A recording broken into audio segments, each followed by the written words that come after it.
Alright, I'm gonna be getting into it today for you boys. And as you guys can see, over here off to the right, we have DSG Toast. This is indeed disguised Toast. I thought Wangsta over here was Emily Wang, but I don't know if that's one of her alt accounts or whatnot. But as you can see, we got a little bit of a game brewing here against the one and only. We're really low masters, so we've been playing with a lot of just, the content creators. A lot of I'm a Cutie Pie, Disguised Toast, some of the other goons and gabagools that you'll see. And since we have a KDA opener, I'm just going to force like RE items. Worst comes to worst. Right now, blue buff's universally good ever since they made it like AD as well. So you can rock blue buff on like Ezreal as well. So don't feel too bad about slamming these items, especially on like Corki. You want to steamroll a little bit in the early game. And as you can see, Disguised Toast, he got one comment from somebody like insta-muted. So as you can imagine, like, if you guys are looking forward to playing with your favorite content creators you've been watching for years, you finally get into their game. On the off chance, you're not stream sniping them, they're gonna insta-mute. So, hate to be a little bit of a dream destroyer here, but is what it is. Most players trying to climb will insta-mute when they enter the lobby because these people are a little popular and they have people contact them all the time, so I understand where they're coming from. And as you can see, we're just going to be following some standard leveling. We make econ for this turn. Coming into 2-5, we're probably going to level up again.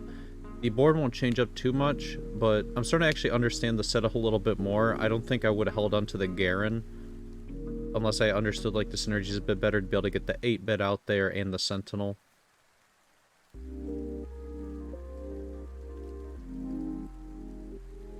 And I think there's no way we win this combat, do we? Okay, we do win this combat only because these Thieves' Gloves roll and the fact that we hit Kaisa 2. Kaisa 2 is... This guy has a whole level on us. He pushed level 5 here. And you guys couldn't see here in the game, but he's emoting like a mofo. So for him to lose, he's probably a little peeved. One thing you want to note is either we want to finish Corki items here or start on tank items. Since our last pick, we're going to be just stuck with some random booty items. And what we're going to do is just slam this large rod on Corki and just keep it moving, man. Since we don't have another unit that's better to put out there, like we could put KDA out there because the unit gains the value. What we really need is frontline. I think Kaisa has more than enough DPS to punch through the whole board. So Sentinels gain bonus armor and magic resist compared to the other units. So putting another Garen 2 out there isn't too bad. He gains HP every time he casts. So we don't really gotta worry about that, right? And we're gonna make 20 as usual. And people are usually asking where they should be around econ wise. Around 2-6, you should be around like 20 gold. You should be around 10 gold on what is that? 2-4, whatever it is. So you guys can start understanding the pacing of like econ at least. First combat against the man, the myth, the legend. We completely high-rolled items here on Kaisa. So we're doing a little bit of a 5 streak in here. Your boy's got the big Benjis. And now, you guys can get lost in the sauce here very easily. And I would just give you guys a rule of thumb. Always present strongest board. Does the Jink provide like a synergy here? No. But it's an upgraded unit, right? Like, you're not going to get much better than, an upgraded unit. Jinx, even though she doesn't bring anything to the table, she's going to be out here Nubu goofing on him, blasting him with the machine gun, having a good day. And worst comes to worst, if we could find, like, Senna or, like, another rapid fire gains our whole board something. So, one thing to note here is we're leveling up on 3-1 and not 3-2. 3-2 standard leveling to push 6, but you level up on 3-1 here so we can preserve a 5 streak. You'll notice this too. I completely solo frontline the Lilia, so she gains the most amount of gargoyles value, and backline the rest of my units here. If we didn't level up here, we would have for sure lost. As you can see, very close combat, very close. So had we not leveled up, we would have lost streak here. We would not have been doing too hot, but now, we're still rolling in it. Probably going to go with healing orbs or cybernetic bulk. Just simple combat augments. We don't have to really worry about like getting an econ trait here because we're already rich as shit.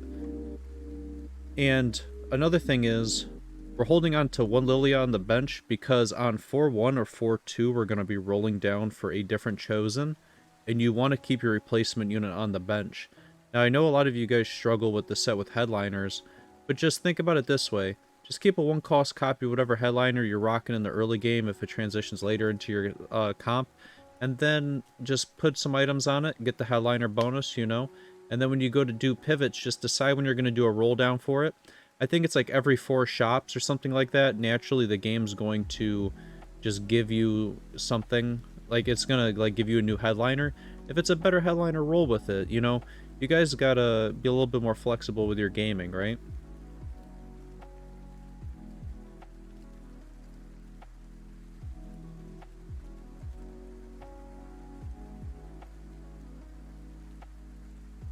And hitting the Garen and Corki upgrade here is like really high roll. We haven't had to really re-roll for any of our upgrades here. So this is kind of why we're really streaking, is we haven't had to roll any gold and we kind of just fallen into our upgrades.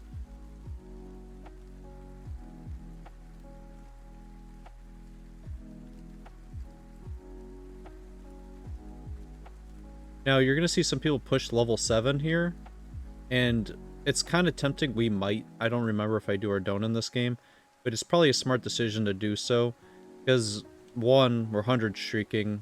We already have our whole board upgraded. The odds of us losing is very little. Even though it's minute, we're going to slam the bow on Jinx, because we know she's not going to be on our finalized board. Just to get a little bit more juice out of her. You know, these like little small nitpicky things that we do really do, or like, we're winning these combats by 1. That guy's level 8 here on 3-5.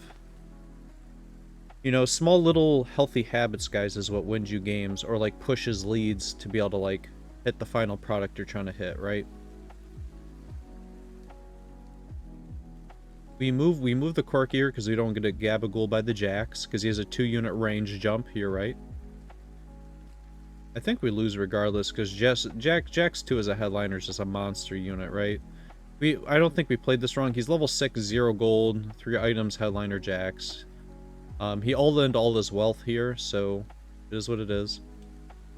And we're just going to keep pumping levels. Now, I don't know if on 4-1 or 4-2 we roll down. You know, standard leveling used to be to where you would go up to level 8 on 4-5. But now with the headliner meta, guaranteeing like a 2-star 4 cost of some choice, whether it be, you know, something else. And you're going to see me here. I'm going to just sell because I see other people pushing 8. And you really do need to try to like scramble to see if you can hit a 2-star 4 cost. In this case we did. We hit the Ahri. Giga high roll here. Be able to hit the Ahri. Not really, but you know what I'm saying. Like, you gotta... What is it? I'm misquoting it here, but a basketball player said you miss every shot you don't take, right? So that's pretty much what we ended up doing here. We're probably going to go hologram because we already have the headliner we want. It's another 2-star Ahri. And you see our roll down wasn't perfect, guys. We got to start figuring out how to fix up this board a little bit. Get the Senna out of here. Get the Jinx out of here. Probably going to see what we could put tech in as like this 3rd unit item. Or 3rd unit or whatever. And now I got to start thinking about like what would be my max cap board, right? Probably going to see if we can hit in 7 KDA. And the reason why we want to try to hit in 7 KDA is because we got 2 Ahris that gain the whole bonus of the KDA buff, right? Even though it's just a clone or whatever you want to call it. It'd be really strong. Now, I don't know this, so if somebody does know this in the comments. If one Ahri throws an orb, does the second one proc the bonus damage when she throws an orb? Or is it individual to that specific Ahri? These things I do not know. So if they're both tag teaming, you know, the same same unit, are they proccing like their abilities like bonus damage on the throws here? And another thing to note is other people, guys, will like try to like max greed. I'm gonna roll my gold down. Even though I'm 95 HP, we have forever, we're not gonna die out. I would much rather just stabilize here and guarantee my top 4. I know that sounds dumb, but the amount of times where I see people just like max greed, then you try to push 9, then you know you fumble the bag, then you get like a 5th or 6th from this point like position. You want to break your keyboard, man. I'm not about that life anymore.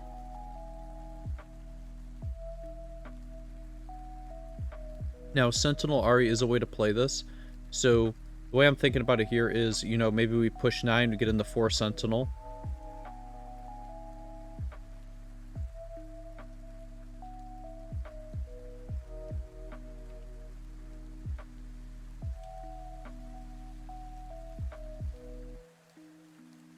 And at this point, standard leveling kind of goes out the window, guys, a little bit.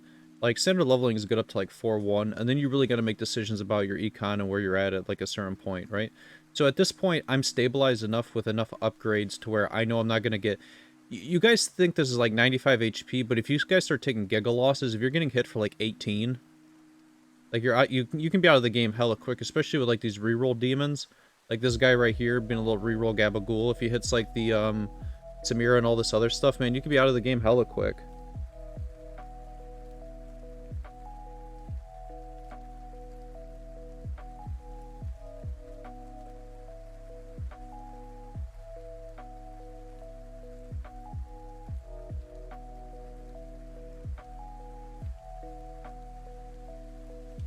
Now, one thing to note is red buff is really good on Akali, and it's really good. A red buff is actually probably the most slept on item of this set in terms of a few comps. I think red buff is incredibly broken, and it can be flexibly played on both Akali, Ziggs, Twisted Fate.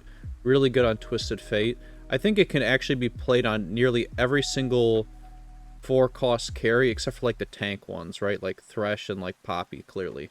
But, like, every other carry, I think, Caitlyn, I think red buff is probably the best, like, flexible double bow slam. And I think it is Giga Abyss and Disco, just because, like, Twisted Fate procs it on every single unit on the board.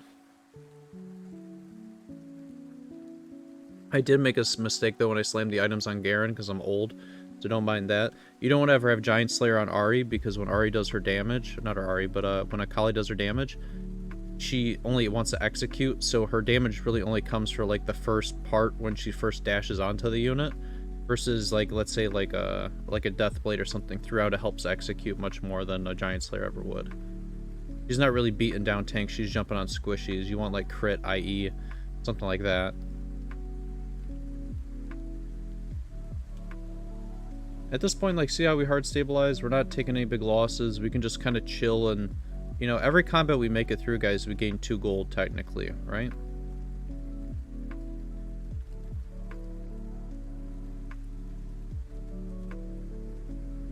And I have no idea what they're feeding this Blitzcrank, dude. He's eating, like, 2 Aries, throwing, like, 2k orbs into him like it's nothing. He's eating them like it's nothing, dude. And we're basically looking for, like, a pickup for whatever unit would be last. Probably could pick up the Echo here to upgrade the pair, but it looks like somebody's going to yoink it from us.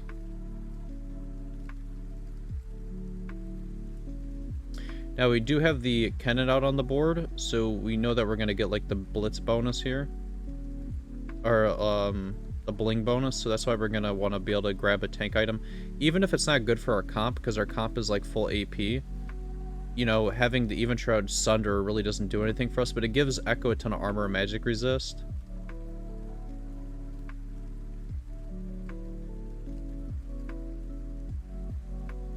As you can see, we're gonna hit like a Mack truck now. You know, this could happen earlier in the game, depending on if people high roll on roll downs and stuff like that.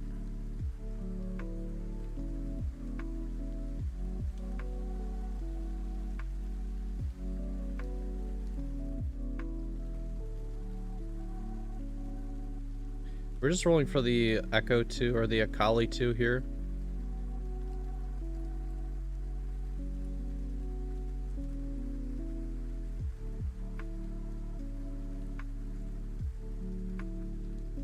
I don't know if this was the right decision or not, because I think Sentinel could have been better. But I just feel like if we have another RE2, right?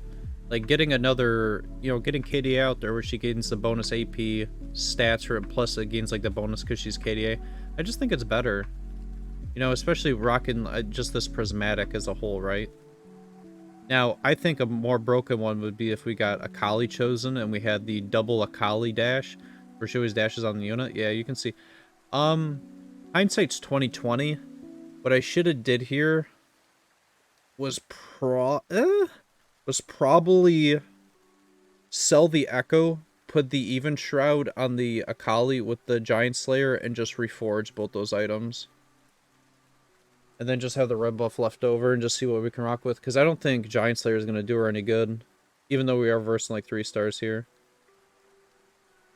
I think we just have to keep donking because we want Echo. We hit Lilia. Cannon's decent. Because we're not really going to get a better board than this. We're not going to sell any of these units. Because this is the finalized board. It doesn't get any better than this, man.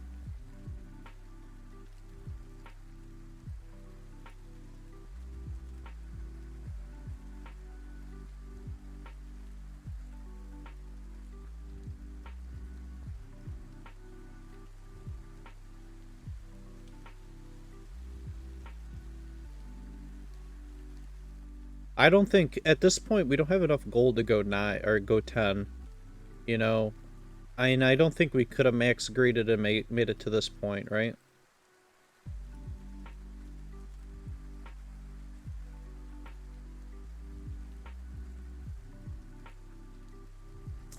Dude, this...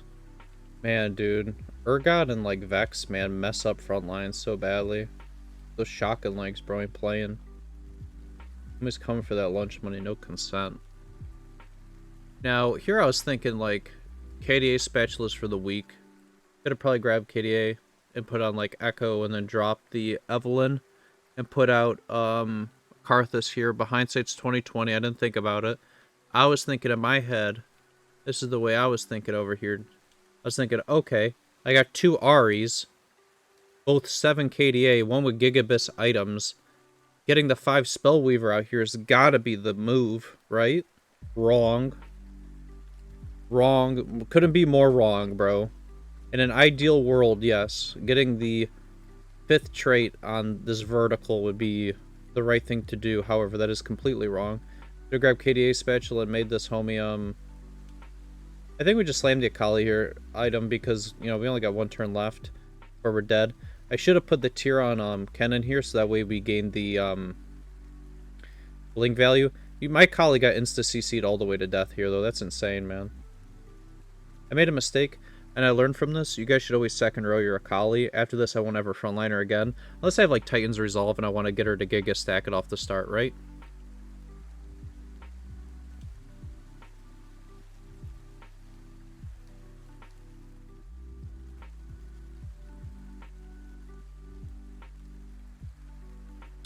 I don't even think this board's better than mine. I just think, like, Caitlyn does damage, bro. She does the deeps. I just don't think Ahri hits like, how Caitlyn does, man. I don't know. I feel like there's 2 casts and Caitlyn kills the whole board with her ability. Ahri's, like, throwing a bajillion spells and she's just tickling these frontline units with, like, D-claws and shit. Maybe I need, like, Magic Shred, but I don't think you're ever rocking Ionic Spark. Or Static Shiv in Ahri's comp. Like, you can rock Static Shiv and, like, Twisted Tits comp, but... Alright, hope you guys enjoyed the game where your boy played with, Disguised Toast. Have a wonderful day.